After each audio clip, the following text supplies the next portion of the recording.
everyone, I'm Allison Smith. We are so happy to have you here with us from the Energycast studios in Oak Ridge, Tennessee. Let's take a look at January's top stories. Another major demolition is complete. See Alpha 2 come down and learn how crews pulled off the massive demolition. Plus, what if you could explore old contaminated buildings without going inside? The scanning technology is letting crews collect data safely and efficiently. More on how it's helping move major demolition projects forward. And one last walk through Beta 4 with the men who worked there. They share their stories before the building's eventual demolition. Oak Ridge is set to make major progress this year. Cleanup projects in 2026 are continuing the site's transformation, and we are only a few weeks in with several projects already picking up momentum. You'll hear more about what's ahead throughout this episode, but first, here's a quick look at 5 big cleanup goals for the year. Starting at Oak Ridge National Laboratory, teams are preparing to start demolition on 11 highly contaminated facilities known as Isotope Row, while also completing the removal of Hot Cell A at Building 3026, one of the most contaminated structures at ORNL. At the same time, contractor Isotech is working to hit the halfway point in the uranium-233 processing campaign to remove that material from storage at ORNL. The cleanup is also paving the way for increased land reuse opportunities. This year, OREM plans to transfer more than 700 acres for economic development. And the year kicks off with a milestone project moving closer to the finish line, the removal of a massive former uranium enrichment facility at Y12. That final goal is already becoming a reality. This month, crews completed demolition of Alpha 2, the largest building removed at Y12 so far. It was a massive undertaking, finished ahead of schedule. We hear from the team behind taking it down. The final wall of Alpha 2 fell this month, marking the completion of OREM's largest demolition project yet at Y12. It's a real engineering challenge to make that happen. That challenge came from every angle. Inside, radiological and chemical hazards. Above, massive concrete structures rising 80 feet high. And all around, active facilities, railway tracks, and live utilities. At a place like Y12, crews have to account for lots of factors to take a building down safely. We had to eat our way into the building to have footprint to do the demolition. Really, really tight. And you have an active steam plant right here on the east end. Alpha 2 covered 325,000 square feet. And unlike previous demolitions made mostly of steel, this building was packed with thick concrete, much of it at high elevations. That meant every move mattered. So basically you just got to work in small pieces. Small pieces of the building are more controllable than large pieces, so you work little pieces, drop little pieces. The order crews took the building down was critical. So starting at the carpenter shop and moving east, we took down the low bay, which halfway through we had a big transformer we had to work around. Very narrow between the transformer and the high bay wall, and then finished the south low bay, moved to the north low bay, and took it down to column line 10, which is roughly halfway. It's where the building expansion joint was. After the north low bay, we came and cut through the middle of the building so that we could come back and finish east high bay. So after we finished the east high bay, then we were able to start the west high bay at the expansion joint. And that also was where the lead was located. Before the demolition could continue, the lead had to be removed.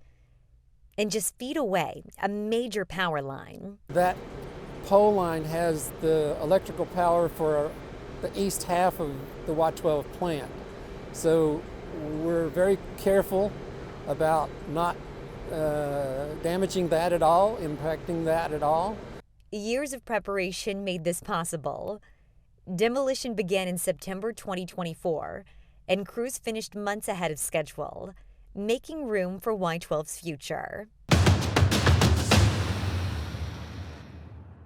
A major development at Oak Ridge National Laboratory, and this one comes with a robotic assist. Crews are now using remote demolition equipment to continue work inside one of ORNL's most contaminated facilities. The technology is helping crews safely deactivate hot cell A at the former isotope development lab, the last of 6 hot cells in the building's footprint. The specialized equipment keeps workers safe by putting distance between them and potential hazards.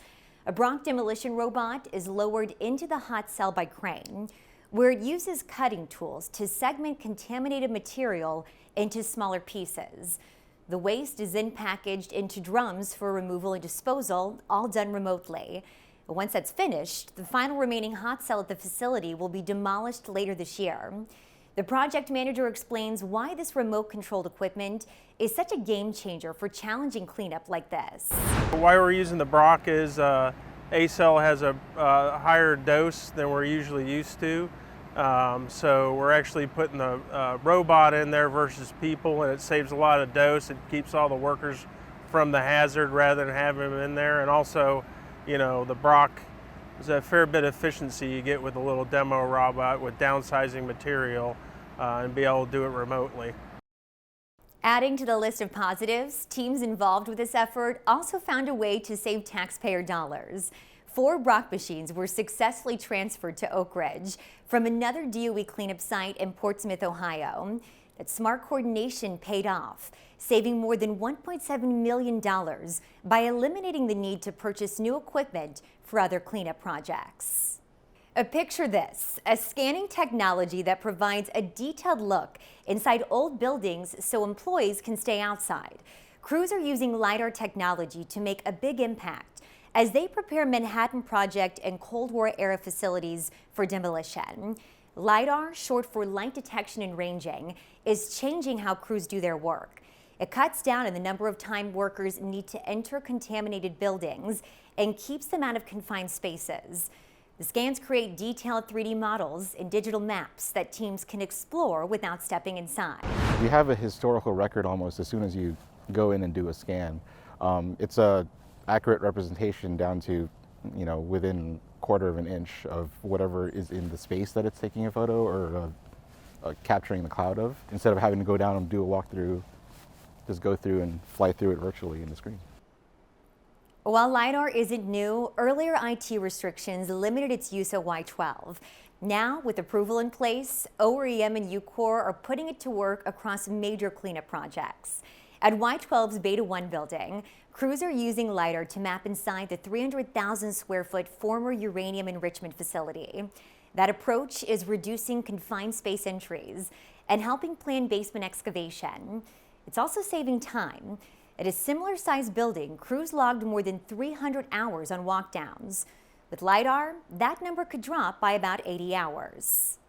With LiDAR, we can go into the field, scan, look at an as-built of that facility, come back to the office, sit down with other people that may not have the training or quals to go into a certain facility, and all look at the same data together and make decisions. So when we go back into the field, we're utilizing our time more effectively, kind of staying out of the hazard zone, only going in there when we really need to get in there. At ORNL, crews are using LiDAR inside Building 3517, a highly contaminated old lab, to capture specific measurements that support deactivation and demolition activities. And with this tool now available, crews see even more opportunities ahead at other facilities planned for demolition. All right, Oak Ridge crews removed 64 million pounds of waste in 2025, a major achievement that puts the scale of cleanup work underway into perspective. Most waste came from deactivation and demolition projects in Y12, which generated about 59 million pounds of waste, much of it from tearing down the massive Alpha 2 building, preparing Beta 1 for demolition, and removing legacy containers from Alpha 4. Removing these former uranium enrichment facilities enables modernization and frees space for national security missions. Crews at ORNL also made progress advancing several deactivation and demolition projects, including work at Building 3026 and multiple facilities along Isotope Row. The result? Over 2 million pounds of waste were removed, moving EM closer to its goal of clearing space in the central campus area for future research and innovation. And at the East Tennessee Technology Park, crews disposed of 3 million pounds of heavy equipment and materials, an important step in transitioning the site from federal ownership into a private industrial park. Most of that total was disposed of at the Oak Ridge Reservation landfills, or the Environmental Management Waste Management Facility. A highly contaminated material was shipped out of state for permanent disposal. Big news from Oak Ridge's lead cleanup contractor. Jim Blankenhorn has been named United Cleanup Oak Ridge's next president and CEO, taking over in April. He succeeds Ken Reuter, who is retiring at the end of March after serving in that role for more than a decade. Blankenhorn currently serves as Senior Vice President of Amentum's Energy and Environment North America business line. He brings decades of experience in the nuclear industry, including extensive work in the Department of Energy's Environmental Management Program. His career includes leadership roles at cleanup sites in New Mexico and South Carolina. Blankenhorn also served as an officer in the U.S. Army.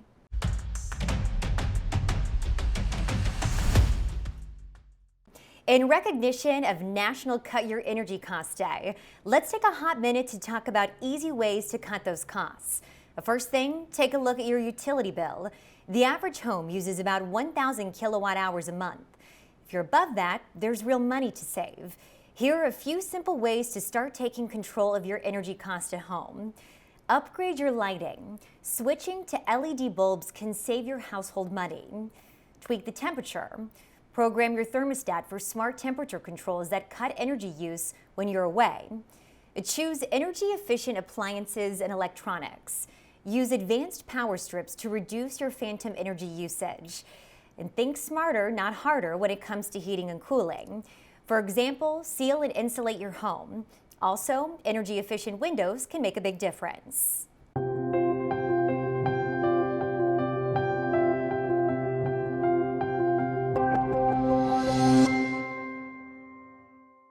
This month in our Spotlight, we are looking back to better understand what's ahead.